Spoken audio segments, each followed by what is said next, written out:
So another question that keeps getting back to me is about assumption validation. I think we have a knack of looking at the world from our experiences, right? Which limits our horizon or limits the point of views in which the users would be using that product. And oftentimes I give the examples of when I was working on a music player. Back in those days, we saw in data that after the first song was played, users dropped off. And when the users dropped off, they never came back, or they came back in another session and dropped off again. To us, it was a very big surprise. We looked at our tech stack, we looked at all the things that could possibly go wrong, but could not find why is this user going out after the first song. And that is where what struck me was maybe I need to be the user. So we went running, and rightly so, after the first song, there was a pause.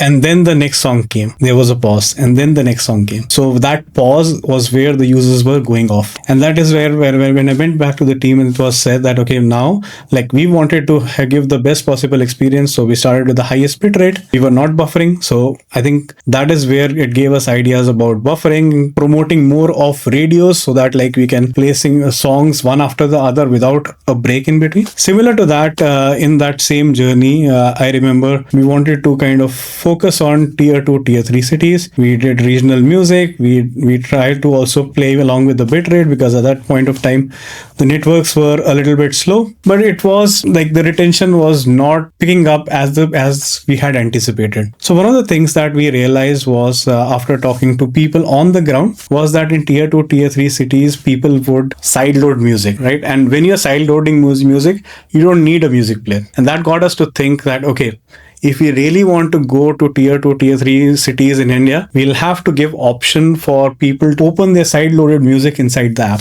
and then expose them to the music that you wanted. And that was for us a big hit. But the crux of the story is that how do you get to the ground? How do you understand where things are breaking and go after the right problem to solve? Because there will always be a million problems that you can solve, but you need to pick and choose where you really want to focus and bring in the right experience for you to crack the code.